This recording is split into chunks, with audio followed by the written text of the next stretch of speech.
en el webinar de la mañana. Para quienes no, qué bueno que estén aquí conectados con nosotros. Gracias por aceptar nuestra invitación a los Digital Days y sean bienvenidos a este Renault Talks, el espacio que, como todos saben, nos permite promover el aprendizaje en temas de nuestro interés. Nuestro tema de hoy, una aproximación a la analítica de la empresa, mitos y realidades. Como ya les hice las recomendaciones del evento, voy a pasar directamente a presentarles a nuestro invitado de hoy. Él es Juan Pablo Valencia, director de Analítica Digital e Inteligencia Artificial de Sura, Colombia. Juan Pablo actualmente está finalizando su maestría en matemáticas aplicada en la Universidad de Aviv. Su área de interés es el aprendizaje estadístico y su investigación se centra en la construcción de nuevas metodologías y su aplicación a la imputación de datos mixtos. Juan Pablo es un apasionado por los datos y especialmente por mejorar el bienestar de las personas a través de la aplicación de la analítica. Así que, Juan Pablo, bienvenido a los Digital Days, a nuestro Renault Talks. Adelante, te cedo la palabra. Bueno, primero que todo, ¿me escuchan bien, cierto? Sí, señor. Bueno, muy buenas tardes para todos. Pues muchas gracias por la invitación. Más que venir a contarles o darles unas charlas, yo simplemente quiero compartir con ustedes como parte del recorrido que yo he venido haciendo desde hace ya varios años. Yo cuando estuve conversando con algunas de las personas del equipo de Sofasa, pues yo les decía que yo no voy a hacerles una presentación, yo simplemente quiero que conversemos.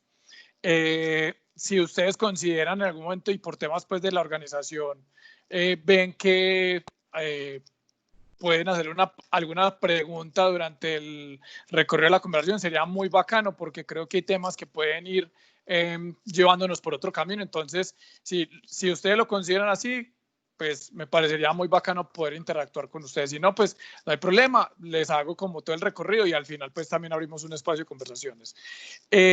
Yo quiero que hablemos de analítica y digamos que cuando uno habla de analítica en los últimos tiempos, pues aquí pasa como con los temas de moda, la cuarta revolución industrial, el Internet de las cosas, hace 10 años era el Business Intelligence, todo al final traduce como a lo mismo y por eso en el espacio yo quiero que hablemos de dos cosas. Una cosa son los mitos y otra cosa son las realidades.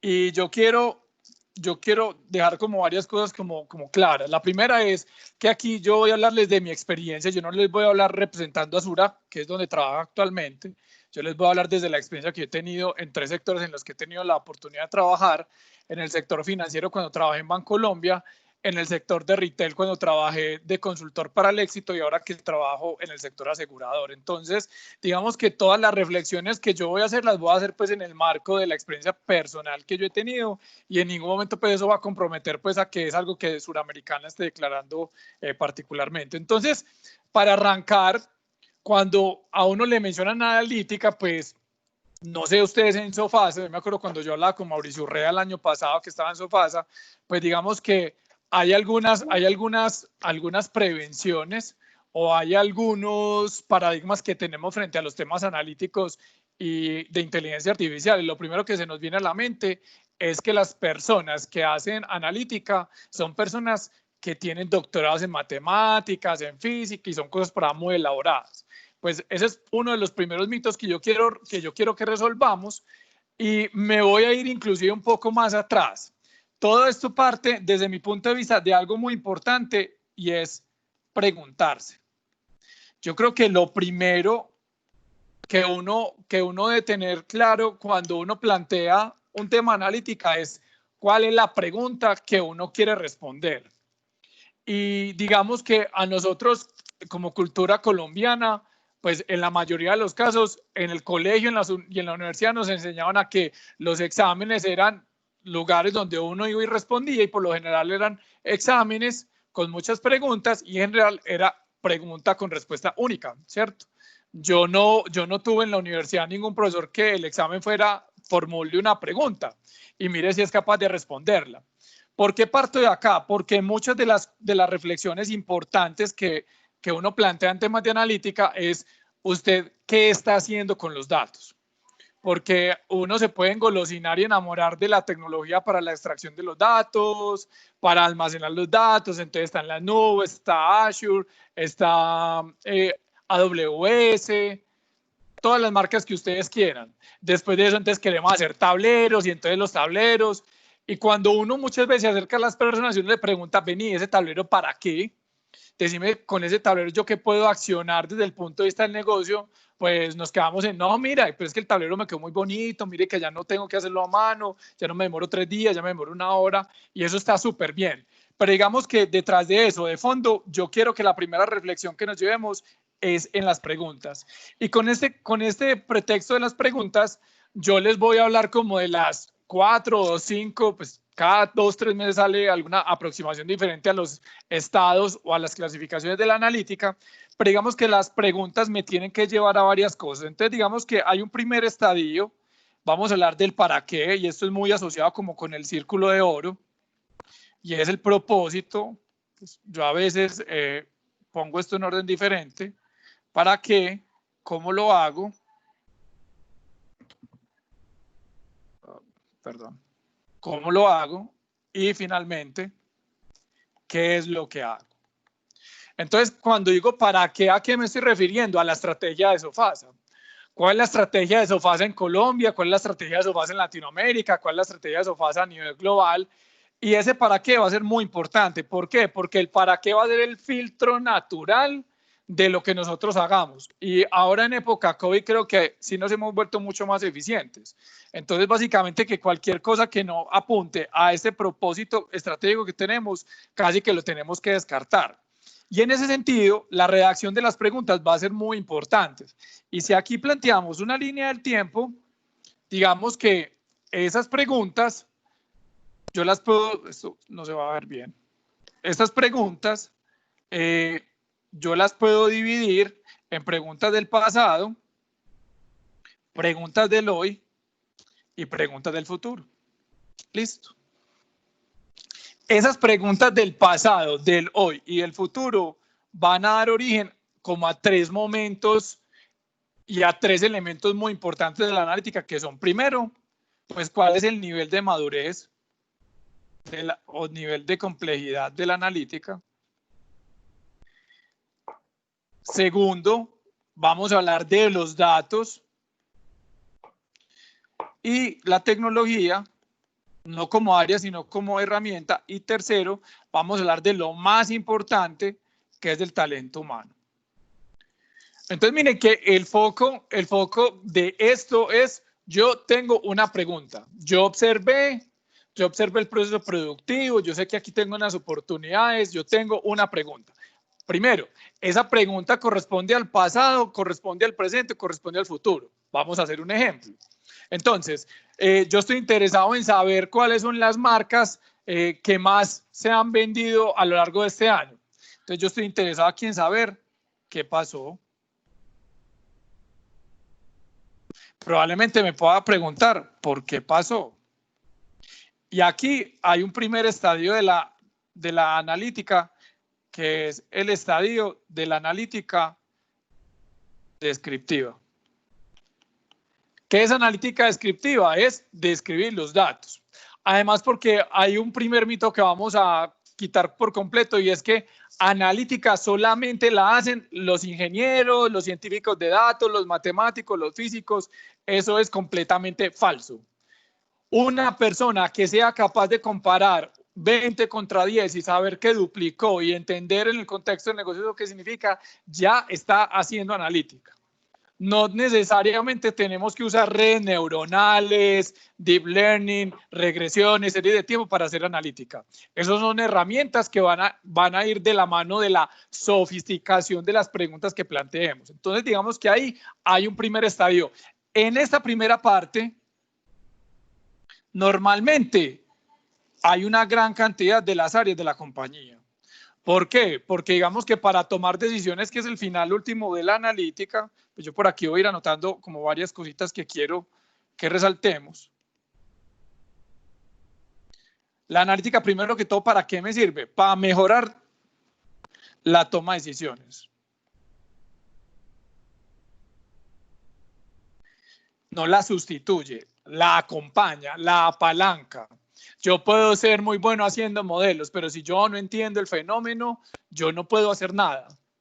Yo no puedo decir que el número de carros que produce la planta de Envigado en Medellín esté directamente relacionado con el clima en la ciudad de Medellín. Sí, puede que el modelo me ajuste súper bien con la temperatura, con el número de alcantarillas o con el número de calles con huecos, pero al final del día, como eso no tiene ningún tipo de asociación con el fenómeno que estoy estudiando, puede que el modelo diga que da, pero realmente no sirve. Segundo, la analítica tiene que servir para tomar acción. Si la analítica no es aplicable, muchachos, les digo de una vez, queda muy bonito en un Excel, queda muy bonito en un PowerPoint, queda muy bonito en una página web, queda muy bonito en la presentación al jefe o a la junta, pero finalmente no sirve de nada. La analítica, desde mi punto de vista, tiene que favorecer dos cosas y les voy a poner el ejemplo ahora de Suramericana en COVID. Uno, tiene que generar bienestar. Tiene que ayudarme a identificar, por ejemplo, en este momento, dónde pueden haber más contagios en las próximas semanas. Ya ustedes saben que estamos en un momento muy difícil del COVID en Colombia, entonces tenemos que estar preparados. Entonces, ¿dónde debemos poner a los médicos? ¿Dónde debemos tener los insumos? ¿A quién debemos aplicar las pruebas? ¿Cómo priorizamos? ¿Cómo nos organizamos? Si estoy pensando en un retailer como El Éxito, en este momento deben estar pensando en cuáles son los productos que más deberían de poner porque la rotación es mucho más alta o más bajita, ¿sí?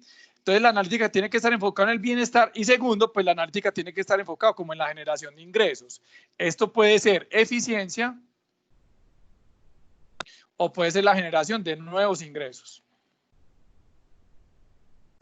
Y esto es la máxima monetización de los datos. Cuando los datos permiten que yo cree cosas nuevas como la que generó Bancolombia con Plink, yo no sé si lo conocen, que creo que el nombre ya cambió y es básicamente que tienen las transacciones de los clientes que tienen tarjeta de débito y tarjeta de crédito, hacen la conexión con los establecimientos comerciales y a partir de eso hacen recomendaciones para mejorar la experiencia, pues ahí estamos siendo mucho más poderosos, ¿cierto? Entonces digamos que en ese sentido, pues la analítica nos tiene que ayudar a tomar mejores decisiones y a tomar acciones. Y en ese sentido hay tres elementos que son fundamentales y voy a arrancar por el tercero, el talento humano. ¿Qué es el talento humano? El talento humano es el grupo de personas que tienen una idea, que hacen una observación del entorno. Párense ustedes en Sofasa, en el área de planta, párense ustedes en el área financiera, párense en el área de mercadeo, párense en el área internacional, en el área de compra de insumos. Y piensen que en esa observación ustedes tienen una pregunta, ¿cierto? Y esa pregunta ustedes dicen, ve, esa pregunta es muy descriptiva, entonces vamos a ver enseguida aquí unas herramientas básicas. Pero finalmente, ¿quién se hace la pregunta? No se la hace una máquina, se la hace una persona. Entonces, ese talento humano va a ser muy importante porque digamos que aquí hay dos grandes roles. Uno, el de la persona que hace analítica, que puede ser un ingeniero, un tecnólogo, eso no importa, un psicólogo, el que sea. Y dos, alguien que yo llamo alguien de negocio. Y ustedes dirán, ve Juan, pero vení, es que yo en mi área, yo soy de negocio y yo tengo a alguien de mi equipo de negocio que hace analítica. Pues ahí, súper bien. Pero no necesariamente es recomendable que la persona que sabe el negocio sabe analítica. Por lo general, los equipos de ciencia de datos, los científicos de datos no son personas, son equipos que tienen unos roles que se complementan. Entonces, por eso aquí es tan importante como que esa persona tenga ese conocimiento. Entonces, eso por un lado, talento humano. Dos, el tema de datos y tecnologías. Miren, esa regla de que el 80% del tiempo uno le invierte en los datos, eso es muy cierto, o por lo menos dentro de lo que yo he vivido, pues mucho del tiempo lo dedicamos buscando dónde están los datos, identificando la calidad de los datos, identificando cómo organizamos los datos y al final nos queda un 10 o un 20% para determinar, pues efectivamente los modelos que debemos construir. Aquí yo lo declaro abiertamente, yo no soy experto en ingeniería de datos, yo no soy experto en procesos de tecnología ni ETL, me declaro más un usuario de las tecnologías al servicio de la analítica, entonces aquí digamos que no puedo profundizar mucho porque no me gusta hablar de lo que no sé, pero este tema es muy importante. Aquí, aspectos relevantes. Uno, definición de gobierno de los datos. ¿Dónde están los datos? ¿Quién hace el proceso de extracción, transformación y carga? ¿Quién responde porque el dato sea el correcto? ¿Cuáles son los roles? No es lo mismo que alguien de BI acceda a los datos a que alguien del negocio acceda a los datos. Alguien debe ser responsable por garantizar que el dato de unidades que se pone es así, y hay otras personas que simplemente van y consumen los datos. Y por último, tenemos el nivel de madurez, y el nivel de madurez va a estar definitivamente muy asociado con las preguntas que tenemos. Y miren, yo no conozco, y me gustaría que me contaran lo que puedan, el nivel de madurez de Sofasa en temas de analítica, pero creería que todas las empresas arrancan teniendo, permítame un segundo que se me va a descargar el computador.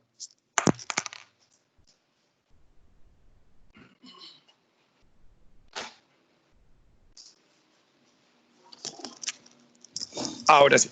Entonces, digamos que las empresas arrancan siempre teniendo preguntas descriptivas. Entonces, preguntas como ¿cuál es el modelo que más vendo? ¿Cuál es la línea que más se vende? ¿Cuál es la regional? Si yo me voy a parar dentro de mi cadena de aliados, pues yo no sé si los concesionarios para ustedes sean relevantes. Desde afuera creería que son muy relevantes porque digamos que a través del concesionario ustedes pueden entender lo que el cliente necesita. El concesionario puede ser un cliente de ustedes y ustedes pueden ir directamente también donde el consumidor final.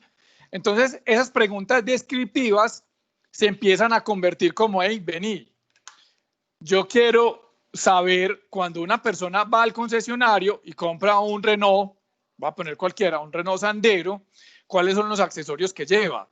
Ve, entonces, ¿será que desde los datos yo, basado en todas las personas que han comprado Renault Sandero, modelo 2021, yo debería pensar que si son hombres de edad de 35 años, los, digamos, accesorios que yo debería ofrecerles son estos que tenemos acá? Y si es una mujer o si es una familia, entonces yo debería ofrecerle estos accesorios. Y entonces ahí pasamos de decir cuál es la línea que yo más vendí a decir cuál es el siguiente producto o accesorio que yo le debería vender. Y digamos que aquí empezamos a ubicarnos, voy a ponerlo aquí un poquito más grande, empezamos a ubicarnos por aquí en una etapa de la analítica, que es la analítica, aquí sigue siendo descriptiva, y aquí hay una pequeña frontera a la analítica predictiva, y por aquí vamos a pasar a la analítica prescriptiva y algo que ya empieza a aparecer, y es la famosa analítica cognitiva o la inteligencia artificial. Y es básicamente que uno en todo el proceso interactúa con una máquina, esa máquina entiende lo que uno está haciendo y a partir de ese entendimiento hace una personalización, hace una oferta, hace un cierre y hace una entrega del producto o servicio que estamos comprando. Entonces, digamos que quiero resumir hasta acá, como para que conversemos. Me siento como dando una clase y prefiero como más bien la interacción. Voy a resumirles hasta acá como para que conversemos un ratico al respecto. Entonces, arrancamos por una pregunta. Yo arranco por una observación. Esa observación genera una pregunta o unas preguntas. Esas preguntas yo las puedo clasificar en preguntas del pasado, preguntas del hoy o preguntas del futuro. Y digamos que aquí abajo, para responder a estas preguntas, pues yo tengo un soporte muy grande, que son las personas, los datos y las tecnologías. Este triángulo es fundamental para yo dar solución a los temas de analítica. ¿Y esto con qué fin? ¿Esto para qué? Esto finalmente nos tiene que servir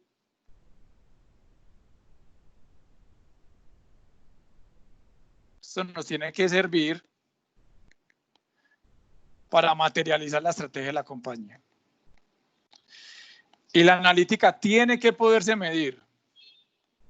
Tiene que poderse medir en términos de los retornos, de las eficiencias que nosotros podamos entregar. Entonces, digamos que hasta acá quisiera que abriéramos la conversación. Me gustaría que habláramos un poquito de cuáles son esas preguntas que se han enfrentado. Yo, de la interacción que tuve con varios de ustedes, creo que por aquí está Víctor y demás, y si están por ahí, pues por favor me alzan la mano, como por lo menos para saludarlos. Claro, Cuando yo conocí Sofasa el año pasado, que yo conocí a Mauricio, a Mauro Urrea, pues digamos que parte del recorrido que ustedes estaban haciendo como compañía estaba muy enfocado en el tema de la optimización de muchas cosas a través de la comunidad de pullovers y a través de los BI Master. Entonces, digamos que hasta acá me gustaría que conversemos para que vayamos haciendo doble clic sobre estos puntos en lo que a ustedes más les interese y lo podamos como focalizar mucho mejor. Qué bueno, Juanpa, muchas gracias ahí por toda la intervención hasta donde vas, súper bueno todo y súper interesante. No, efectivamente después de que hablamos la última vez, pues han cambiado varias cosas, entonces le seguimos dando mucha fuerza al tema de BI, los BI Master, dándole mucha más fuerza a Tableau. El año pasado, digamos que quisimos responder muchas preguntas con tableros estratégicos que le ayudaran a sacar mayor valor a la información y tomar mejores decisiones a la compañía. Este año ya, digamos que todo eso es un proceso, entonces estructuramos con nuevos proyectos, nuevas preguntas para responder y comenzamos a trabajar ya en preguntas mucho más robustas, entonces pensar en cómo vamos a hacer un forecasting, trabajando con proyectos ya regionales y en algunas áreas pensando en algunas cosas en local. Entonces, y venimos haciendo como el trabajo de culturizar bastante a todas las personas, ¿cierto? O sea, ¿cómo hacemos para que todos entiendan cuáles son esos límites de las analíticas, que empezamos con la descriptiva, prescriptiva y sobre todo para qué sirven? Entonces es algo, inclusive es algo lo que queremos lograr esta semana con estos Digital Days. Comenzamos esta mañana con una charla también súper interesante. Entonces queremos que todos entiendan y empiecen a sacar el valor. O sea, como decías vos, no es empezar a hacer por hacer tableros y decir que es muy bonito, no, o sea, es preguntarnos para qué y qué beneficios le vamos a traer a la compañía o qué queremos responder, cuál es como nuestro dolor. Entonces ha sido como así de súper grandes rasgos el camino que hemos llevado hasta ahora. Ok, perfecto. ¿Y tienen alguna pregunta hasta acá? De lo que hemos compartido. Ahí dejemos que los participantes pregunten. Santiago Villa está levantando la mano. Ok, hola Santi. ¿Cómo estás? Mucho gusto. Yo soy pues una de las áreas de negocio. Te quería preguntar al principio, cuando recién se está como iniciando todo este proceso, que es como el momento más duro de poner a girar la rueda, porque todavía no hay como unos recursos, pero todavía no hay como justificarlos, porque no hay como pruebas. ¿Cuál es como tu recomendación o tu experiencia de cómo hacer para lograr mostrar esos primeros resultados y poder así conseguir la aprobación para recursos y que se empiece como a mover el tema? Ve, Santi, excelente pregunta, excelente pregunta. Aquí te voy a contar como de la dos experiencias. Una, hace 11 años cuando trabajé en Bancolombia, cuando Bancolombia empezó a través de un proyecto que se llamó Innova, todo un tema de foco de analítica, hizo una inversión muy grande y desarrolló toda una arquitectura y una infraestructura para que las personas pudieran hacer analítica. Entonces ahí de entrada hubo un case de una inversión y en principio no se exigió un retorno sobre esa inversión. En la actualidad yo podría decir que Bancolombia es una de las empresas que más cercana está a tener una cultura de datos. Es decir, las personas se sientan en una reunión a hablar con los datos en la mesa. Y eso no sucedía antes y eso es una manifestación del nivel de desarrollo de la cultura analítica. Yo entré hace 3 años a Suramericana y entré a trabajar en un equipo de analítica en la vicepresidencia financiera y el reto que teníamos en ese equipo era construir un modelo que permitiera cuantificar el valor futuro de los clientes hoy. Es decir, yo quiero saber si Santiago como cliente de Sura en los próximos 5 años me va a generar una buena expectativa de ingresos y una buena rentabilidad o no. Y si la respuesta es no, ¿qué tengo que hacer como asegurador para gestionar ese riesgo y buscar que efectivamente Santiago pues lo logre hacer? ¿Cuál es la primera respuesta que te doy, Santi? Mi primera recomendación personal es arranque chiquito, como pequeñas victorias. Y aquí yo sí soy de una frase, no me acuerdo si es Henry Ford quien lo dice, me disculpan la fuente, pero la frase más o menos es como lo siguiente: si usted no es capaz de hacer dentro de una cosa grande, haga muchas cosas a lo grande. ¿Listo? Entonces yo aquí soy muy de el mínimo producto viable, chiquitico. Y ese mínimo producto viable hermano, no permita que le pongan el reflector encima. Calladito, lo va haciendo. Y aquí recomendaciones, open source para modelación, es decir, te recomiendo R, pues yo soy R, pues mi formación pues, o Python, software libre. Libre, muy bueno, muy estable, lo que hicimos nosotros en Suramericana al principio lo hicimos en R, hoy en día sigue en R. Segundo es tener a su jefe convencido, tener un sponsor convencido. Pues tristemente les digo, muchachos, que si ustedes no tienen un sponsor, difícilmente van a poder lograr los resultados. Y tercero, tengan la pregunta clara. La pregunta clara y cómo van a medir el impacto de esto. Entonces les voy a poner el caso de lo que yo viví en Sura. Entonces yo llego a Sura el 8 de agosto, teníamos una entrega 20 de diciembre, el objetivo era construir un modelo que permitiera cuantificar todo esto. Entonces la pregunta es, ¿cómo hacemos hoy para identificar el valor futuro de los clientes? El sponsor, pues digamos que ahí teníamos una gran ventaja. El sponsor era el presidente de Sura y el vicepresidente financiero. Entonces digamos que ellos estaban convencidos. Entonces digamos que ese punto fue muy fácil. No teníamos plataforma de ciencia de datos, no teníamos Watson, de hecho no tenemos todavía. No teníamos nada de SAS, simplemente nuestras manos y el computador y lo que hiciéramos en R. Y el impacto lo teníamos que medir en ventas. El modelo, cuando hicimos el piloto, dio 4.000 millones de pesos en ventas adicionales. Y el año pasado, que fue puesto en producción, generó 21.000 millones de pesos. No se sorprendan, esto no es mucho. Siendo Sur una compañía que vende alrededor de 13 billones de pesos al año, 21.000 millones de pesos no mueve la aguja. Pero ¿qué sí logramos? Logramos que chiquito, casi que a costo cero, generábamos algo que apalancara el proceso comercial y generara estas ventas incrementales. Ahora, ¿qué ha pasado con esto? Que esto ya no es un mínimo producto viable, hay un área que está dedicada solamente a este tema. Ese modelo que construimos ya va para la versión número 3 y es algo que se convirtió en una herramienta de trabajo del equipo comercial. Entonces, digamos, Santi, que ahí como para concretar te recomendaría 3 cosas. Pequeñas victorias, divida lo grande en pequeño, váyase por open source, tenga su sponsor, a su jefe convencido y tenga claridad cuando se siente a conversar con esas personas a las que usted le va a vender, cuál es la pregunta que usted está respondiendo o usted con eso qué le va a resolver del negocio, cómo lo va a ayudar y cómo va a medir el impacto.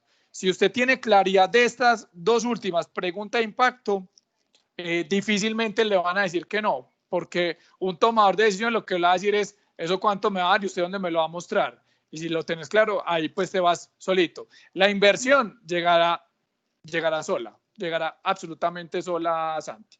Me contás y respondí tu pregunta, si quieres que desarrollemos algo más. No, perfecto, muchas gracias, Juan. Listo, Santi.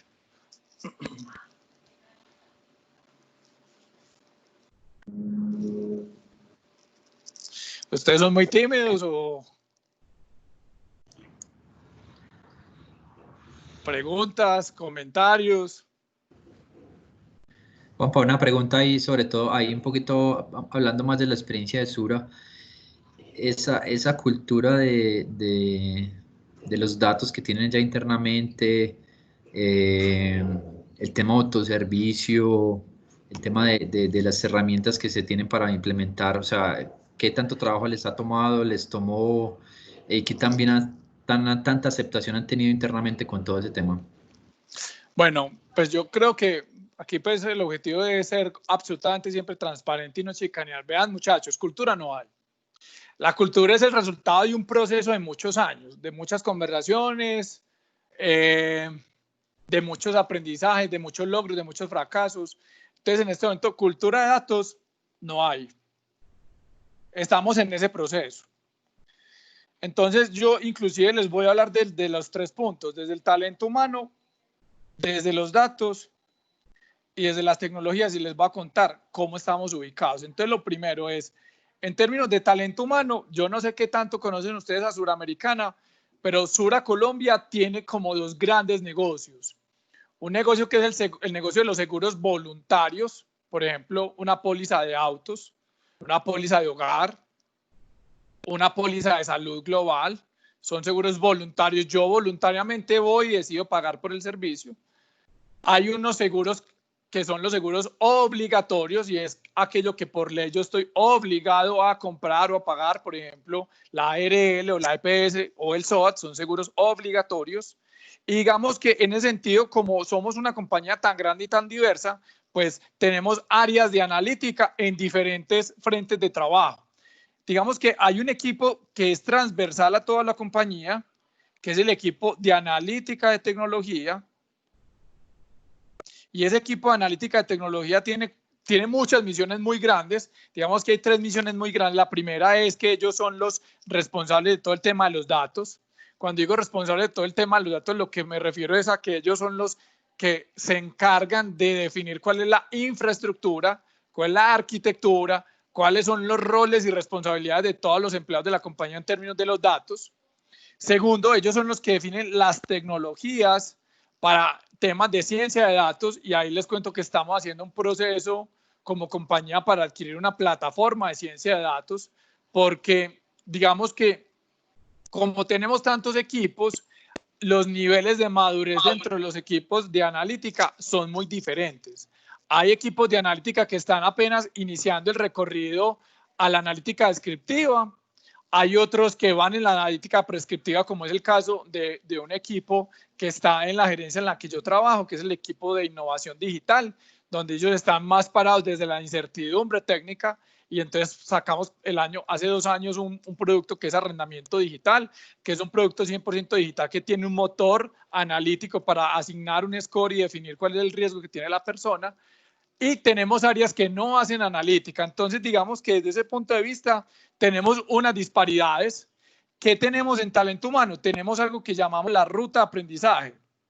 ¿Y qué es la ruta de aprendizaje? Muchachos, hagan de cuenta que es el pensum de un diplomado o de una especialización en temas de analítica. Entonces, te enseñamos qué es un dato, te enseñamos proceso de observación, que para nosotros es tan importante en Suramericana, te enseñamos estadística descriptiva, cómo se hacen tableros en la herramienta que tiene Suramericana, que es MicroStrategy, te enseñamos algunos temas de modelación, y dependiendo del nivel de complejidad, pues vamos llevando a la gente en unos cursos como mucho más detallados. Y adicionalmente aquí tenemos unos proyectos. Entonces las áreas tienen iniciativas o proyectos, y en esas áreas o iniciativas lo que estamos buscando es que la gente aprenda haciendo. Creo que la mayor escuela que hemos tenido nosotros en los últimos 4 meses ha sido COVID. Porque como ustedes se podrán dar cuenta, pues nosotros tenemos el negocio de la EPS, de la ARL, y es un negocio que a nosotros nos ha impactado mucho. Nosotros tenemos una participación muy importante de la EPS en Antioquia y en varias ciudades principales del país. Entonces, para nosotros es fundamental entender cómo se va a comportar o cuáles son los escenarios que estamos viendo de evolución de la curva de contagios de COVID para poder tomar decisiones. Entonces, digamos que en ese sentido, no hay cultura de datos, pero somos conscientes de que lo vamos a lograr en algún momento. 2, la compañía declaró que quiere desarrollar la capacidad, y desarrollar significa que vamos a invertir en las personas. No tenemos pensado entregarle la analítica a un proveedor. Consideramos que esto es una ventaja estratégica. Tener los datos y poder hacer uso de los datos y aprender los datos es algo que Sura quiere hacer. Y en términos de las tecnologías, venimos haciendo pasos para poder tener la arquitectura apropiada y que todas las personas puedan hacer analítica en los diferentes niveles. Súper, Juanpa, gracias. Listo. Bueno, no sé si tengan alguna otra pregunta por ahí. Sí, Juan, una pregunta. Una pregunta, Juan. Frente a lo que mencionaste ahorita, Irsuer, por la plataforma Open Source, ¿ustedes cómo administran la rotación? Porque es evidente pues la alta rotación que tienen los desarrolladores de Open Source, y las herramientas quedan como botadas cuando las personas rotan. Entonces queda uno como se desarrolló un buen producto, una plataforma que una persona conocía, y se ve ahí queda sin mantenimiento, y la solución es ponerla obsoleta porque no hay quien le dé mantenimiento. ¿Cómo vencen ustedes el open source frente al mantenimiento? Mira, Leonardo, no lo hemos vencido. No lo hemos vencido.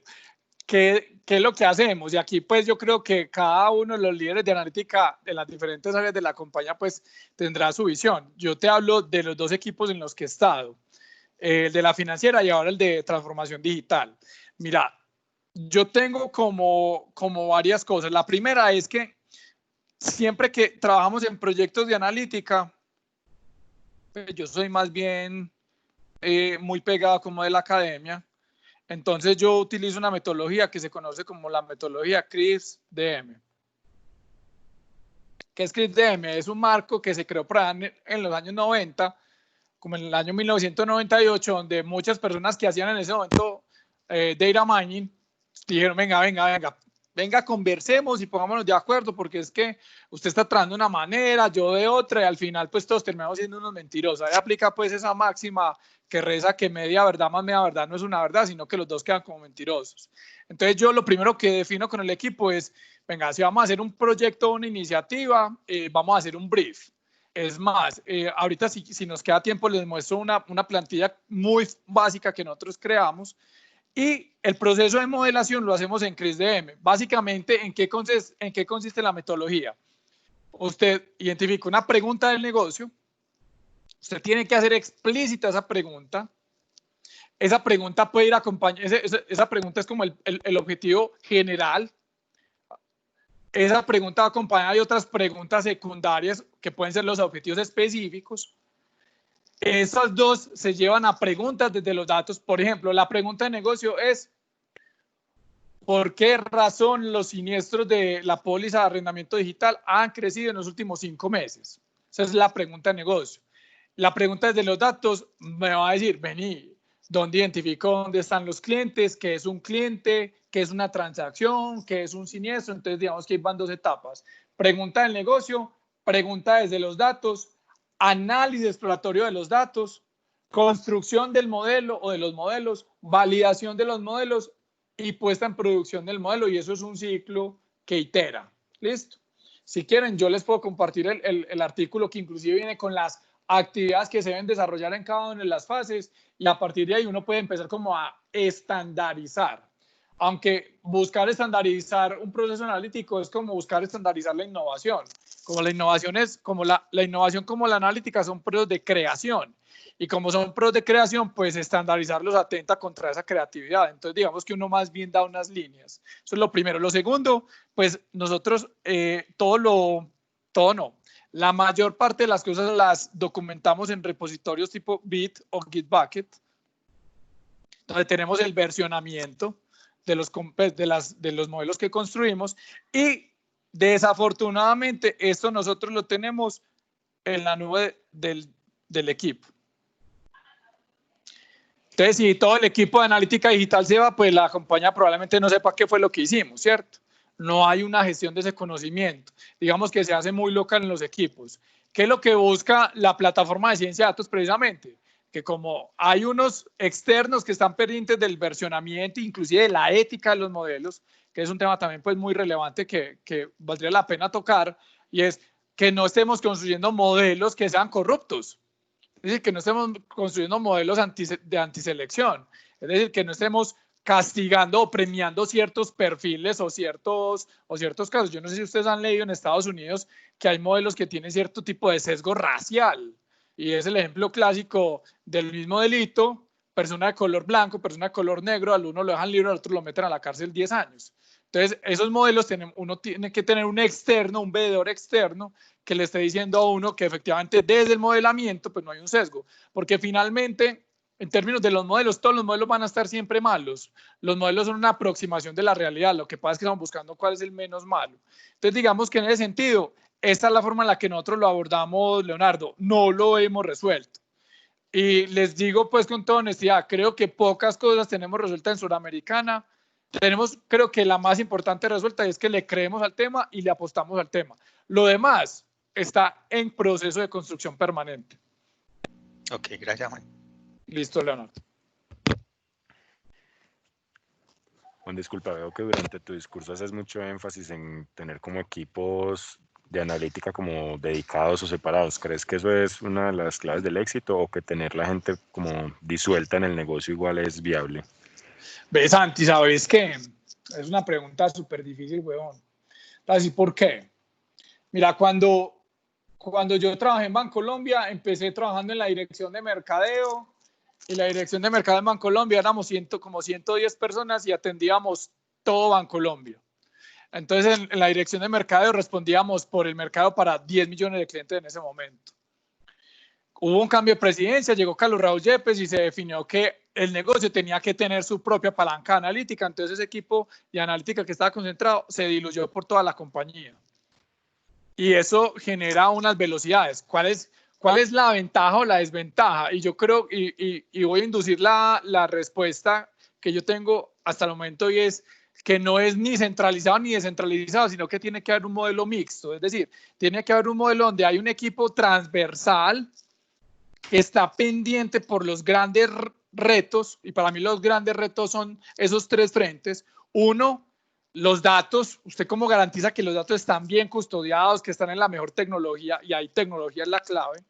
Segundo, además porque, mirad, yo creo que ustedes tienen muchos datos que son datos no estructurados.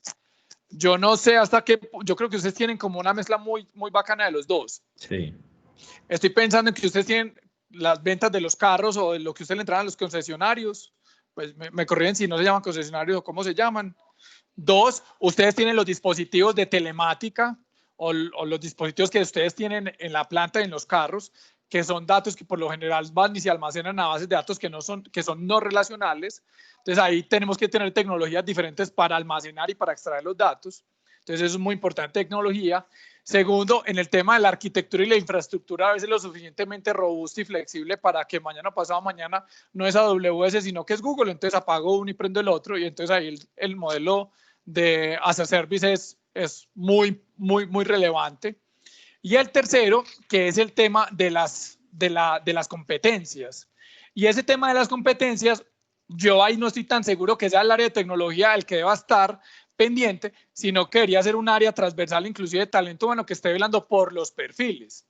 Entonces, en ese sentido, Santi, yo le creo más un modelo mixto en el que hay un área que da unas líneas y hay otras áreas en el negocio que conocen el negocio, que saben muy bien del negocio y que pueden darle mucha velocidad. Te voy a poner tres casos de Suramericana.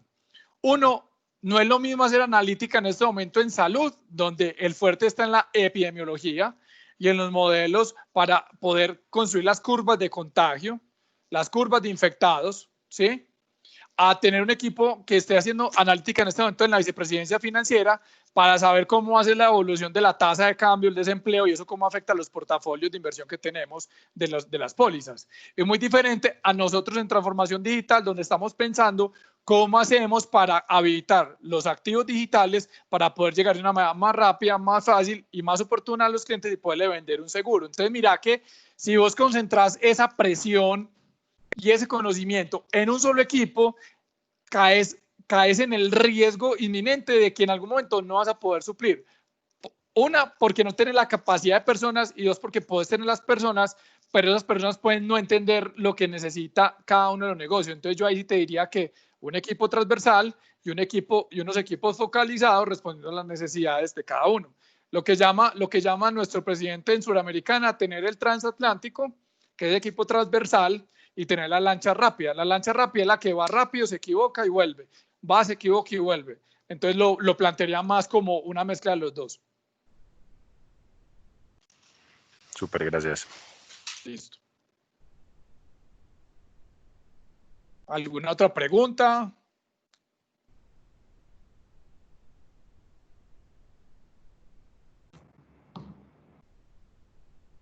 Al parecer no. Bueno, vengan que yo por aquí tengo, esto se me bloqueó. Eso. Bueno, entonces, digamos que continuando con eso, entonces yo les voy a hablar de 3 aplicaciones que uno puede hacer de analítica, como para ya cerrarle como esta parte, y de los retos que yo considero que tenemos inclusive como ciudad. Entonces, digamos que cuando uno habla de aplicaciones, les voy a hablar como de 3 grandes aplicaciones. Uno cómo hace modelos de venta cruzada.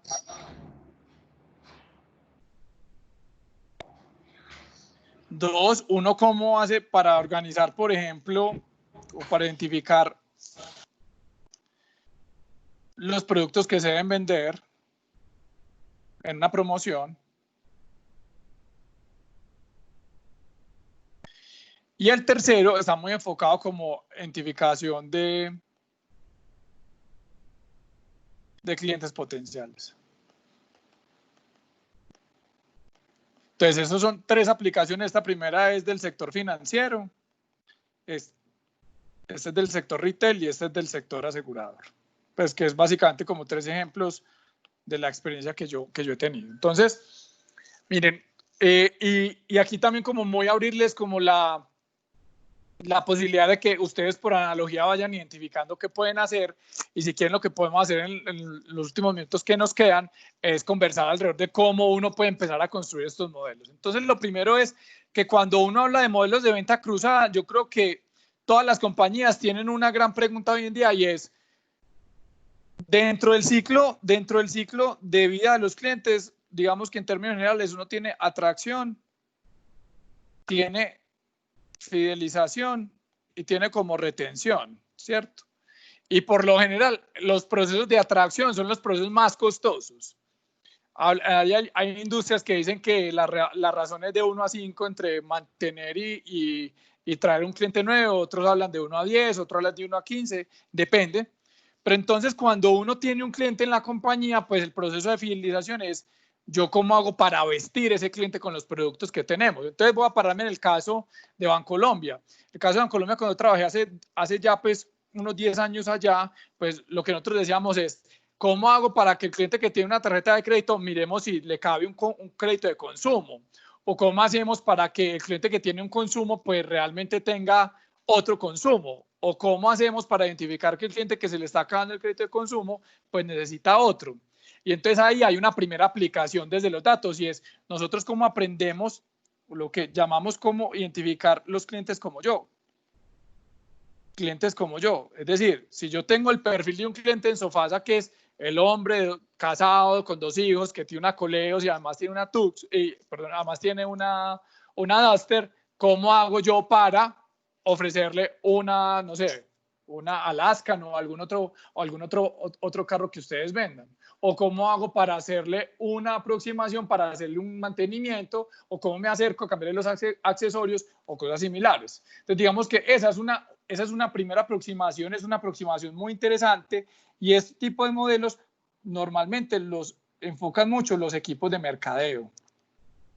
Probablemente para ustedes el cliente sea el usuario final. De hecho, yo no sé si ustedes venden carros pues directamente, me disculpan, o los concesionarios. Pues yo me imagino pues que ustedes, uno de sus clientes debe ser Agencia Auto, Caribe Motor, pues o similares. Entonces, digamos que, ¿cómo hacemos para ofrecerle a estos clientes algo adicional? Esa es una primera aplicación y muy rápida. Segundo, esta que me parece muy bonita y está muy enfocada como en lo que hace el éxito, que fue algo que nosotros trabajamos cuando yo trabajé para el éxito, y es cuando hay una gran promoción, pues eso, que las promociones existen, es verdad. Las promociones sí existen. Ahora, ¿quién asume el costo de la promoción? Pues eso es otra pregunta, y normalmente pues eso la asume el retailer si está, digamos, interesado en hacer una inversión porque quiere desarrollar una marca o una línea de productos, o la asume el proveedor. Y ese proveedor lo que va a buscar es compensar esa promoción o esa baja en precio a través del volumen, lo que se conocen como los productos que son muy elásticos. Pero el chiste de las promociones es el siguiente, es que lo que yo busco en una promoción es, supongamos que esta es la promoción, me acuerdo mucho de alguien diciendo esto, la promoción, esto es un lago de pérdidas y este es el mar de oportunidades. ¿Cuál es el lago de pérdidas?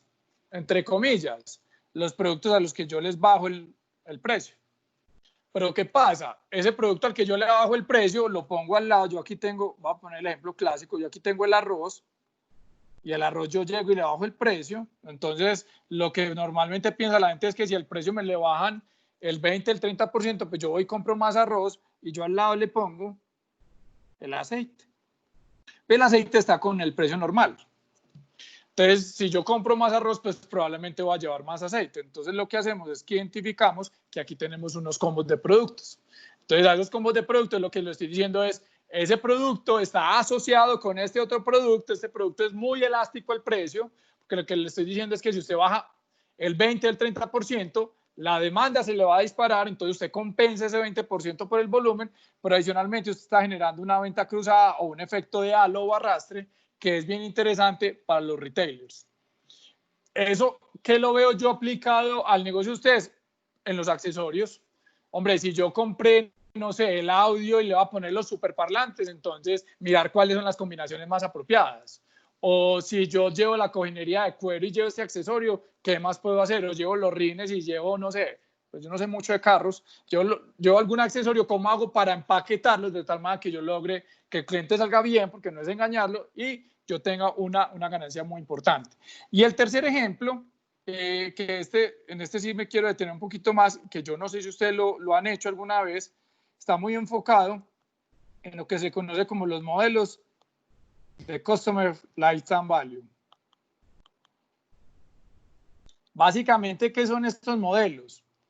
Yo estoy parado hoy acá, esta es la línea del tiempo, aquí yo estoy hoy, y yo como compañía, yo quiero estar cuando este cliente esté aquí arriba, cuando esté grande. Entonces, lo que nosotros hacemos es identificar basado en el pasado y basado en lo que nosotros creemos que va a pasar en el futuro, y todo eso que va a pasar en el futuro y lo que pasó en el pasado lo traigo hoy, y yo digo si el cliente es un cliente con un valor potencial alto, medio o bajo.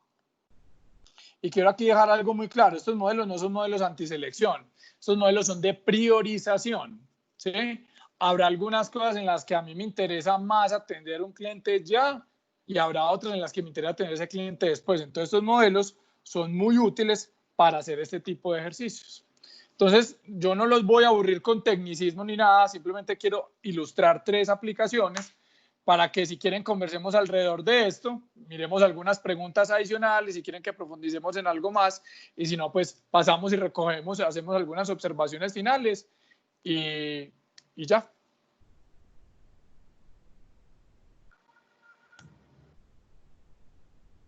¿Aló? Hola, ¿alguien tiene alguna pregunta?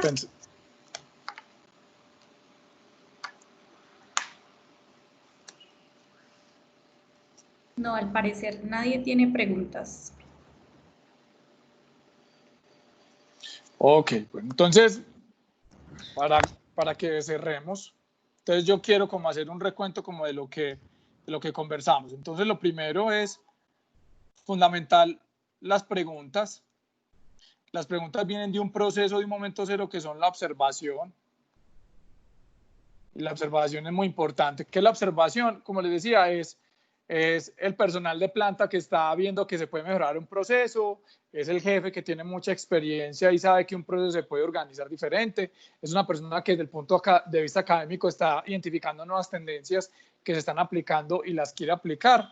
Eso nos lleva a las preguntas. Las preguntas entonces las abordamos con 3 herramientas: los datos, las tecnologías y quien hace uso de estos, que son las personas. Y con esto lo que hacemos es que damos respuesta para, 1, tomar mejores decisiones, y 2, que se pueda aplicar, y esa aplicación se debe traducir en un beneficio financiero o en un beneficio que yo llamo bienestar. Digamos que en términos generales quiero que se queden con algo, y es: cualquier persona puede hacer analítica, cualquier persona. Si yo quiero hacer mínimo, ustedes en Sofasa, cualquier persona debería poder hacer analítica del pasado y del hoy. Cualquiera. Cualquier persona de Sofasa debería ser capaz de responder preguntas del pasado y del hoy.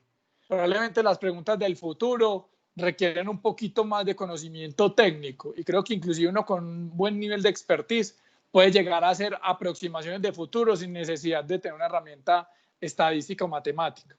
Entonces, quisiera que se queden con eso y saber si tienen alguna pregunta adicional, y si no, pues entonces fue con mucho gusto y nos vemos en una próxima. Bueno, abramos nuevamente sesión de preguntas y respuestas, a ver si alguien se anima a preguntar. Listo.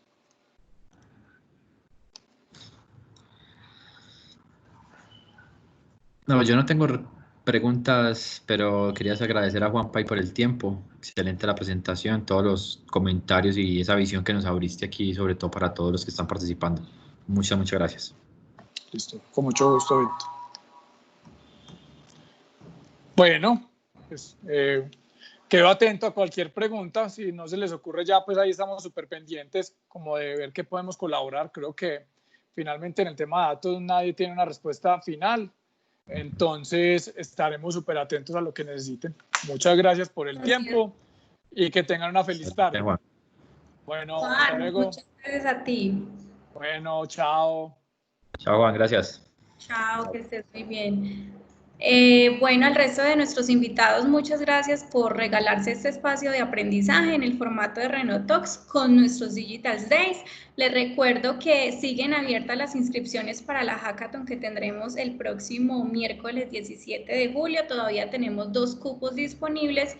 Y el viernes también tenemos un Renault Talks para que por favor consulten en la agenda.